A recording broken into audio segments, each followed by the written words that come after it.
A delicious roast beef is actually pretty easy to achieve. When I was a sous chef, we would cook 10 to 15 of these a week.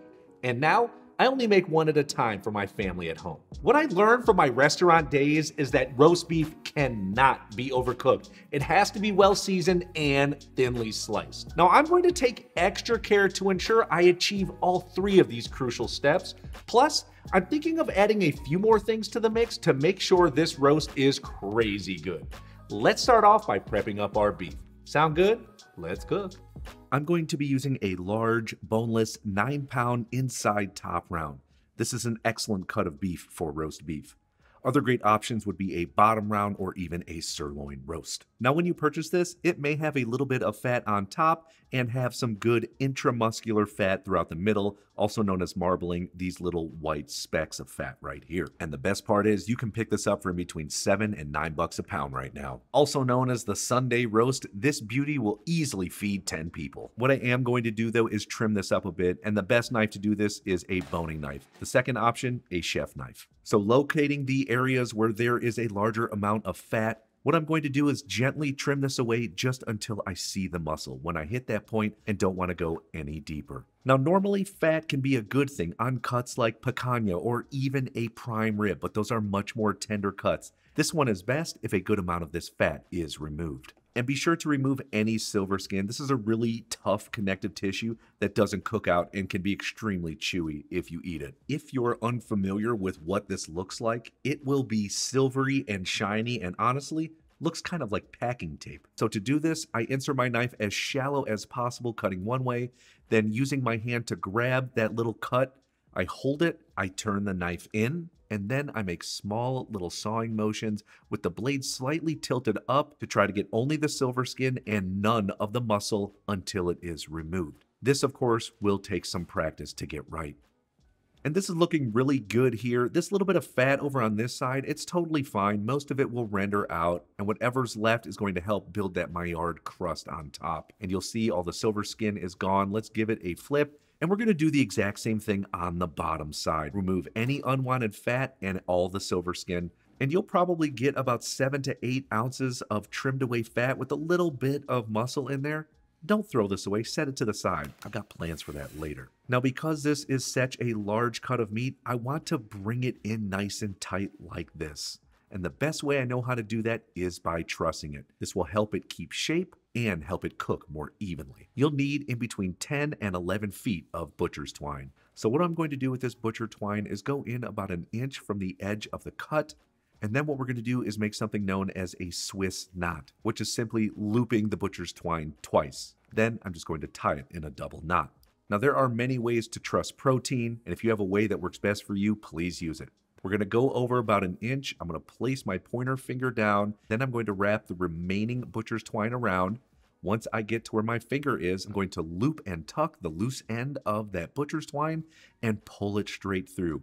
Now, when you do this, every time you pull this, it will pull all the other butcher's twine wrap around the steak, making it taut every time you do so. This is why I love this method so much. Once you have about 6 or 7 wraps, about an inch to an inch and a half apart, what we're going to do is just flip it over. Then I take that remaining butcher's twine and run it under every other wrap all the way down. So go under, go over, go under again, and repeat the process until you get to the end. Then once I reach this point, I'm going to take the remaining butcher's twine from that first double Swiss knot, and I'm going to tie these two ends together in a double knot, making the roast beef even more taut. Remember, the tighter the better, but of course, don't puncture too deep into the meat. At this stage, simply remove any excess butcher's twine, and we are good to go. A beautifully trussed roast beef. I'm going to transfer this now onto a sheet tray lined with parchment paper, and next, I'm going to pre-season this roast beef on all sides generously with coarse salt. You'll probably use in between a tablespoon and a tablespoon and a half. And when seasoning, season high, be about a foot away so that you can cover as much surface area as possible. And there's plenty of salt that did not get on this beef, but it's on the parchment paper. So I'm going to need another glove for Dr. Chef Parisi. And I'm going to roll the roast beef around to sort of mop it all up. None of this should go to waste. And throughout this process, I have to admit, the parchment paper can be a little finicky. Years ago, one of my chefs always told me parchment paper on sheet trays, so it's just always stuck with me. For you, you'll probably have more success without it. Once you've got a beautifully seasoned up roast beef, we're just going to transfer this onto a rack and place it right back over that sheet tray lined with parchment paper. This is going to ensure we dry out the outside of this beef on all sides, because it's going in the refrigerator uncovered for as little as 4 hours and all the way up to 48 hours. Over this time period, the pre-season process will allow the salt to penetrate deep to the center of this roast beef, ensuring every bite is delicious all the way through. And this will take care of the procedure for the need to be well seasoned. I let my roast beef sit overnight, so about 16 to 18 hours. It looks fantastic. You can see the outside is dried out. Now, this is crucial to help develop that beautiful dark brown Maillard crust, which is where amino acids and proteins reduce, giving off those amazing umami smells and flavors to help further enhance the overall taste of this roast beef. So while I let this sit for about 30 minutes at room temperature just to take the chill off, we are going to turn our oven up to 225 degrees, convection off, so no fan. Next, a crucial step is to know our internal temperature, so it's wise that you use a thermometer. You definitely don't want to push it in through the side, because every time you take a slice of roast beef at the end, there's going to be a hole right through the center. I don't want that. So I'm going to go more in from the top. That way, when I slice against the grain in this direction, you won't even see it.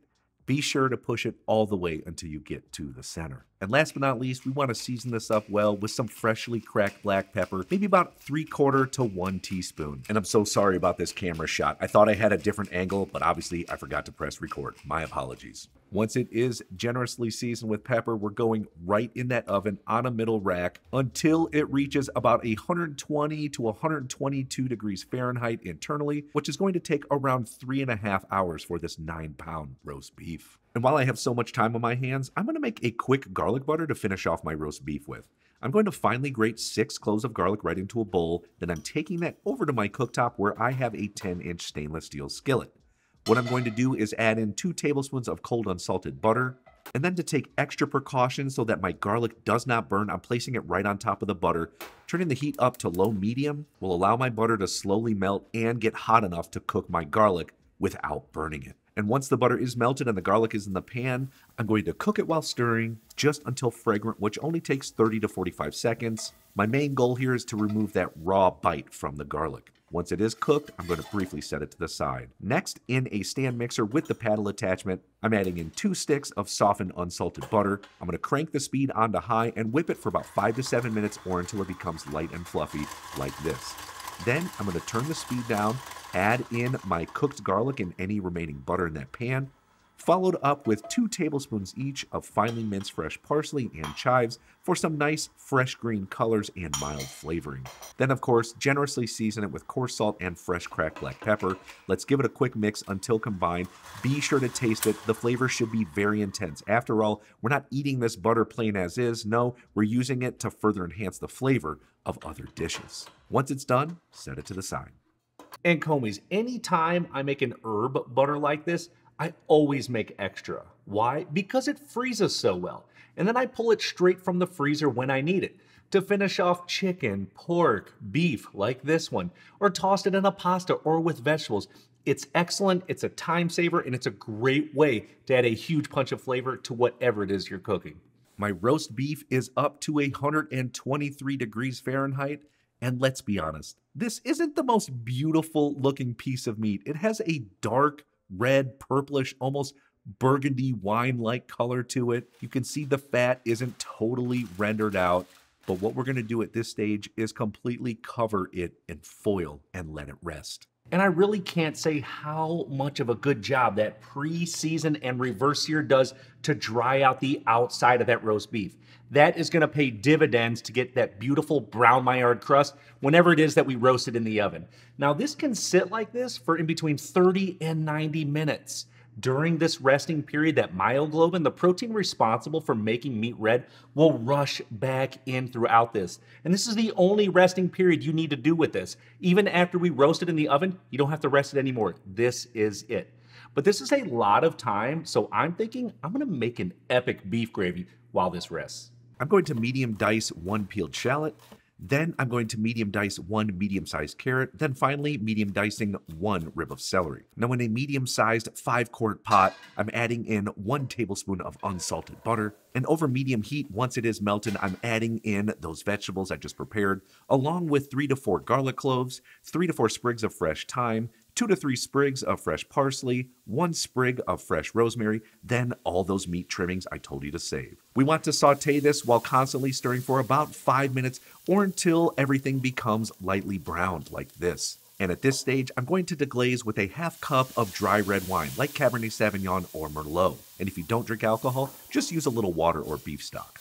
What this is going to do is add body and flavor while helping release all that fond from the bottom of the pan. You know, all that delicious brown goodness stuck on the bottom there? While this is deglazing, we're going to use our spoon to scrape all that off of there and put it right into our sauce. Then once most of the wine is absorbed, this is known as au sec or almost gone, we're now going to add in 8 cups of really good beef stock. I've got a great recipe for you here if you want to check it out. And the reason we even need beef stock is because there will be no pan drippings. All of the juices from the pre-season and reverse sear method stay in the beef. That's why it's so good. We're going to crank the heat up to high and reduce the amount of liquid by about 25%, which is going to take about 10 or 15 minutes. Now, in the meantime, I'm going to make a really quick thickening agent known as a beurre Marnier. This is equal parts volume, all-purpose flour, and butter. So for me, I have 4 tablespoons of each here.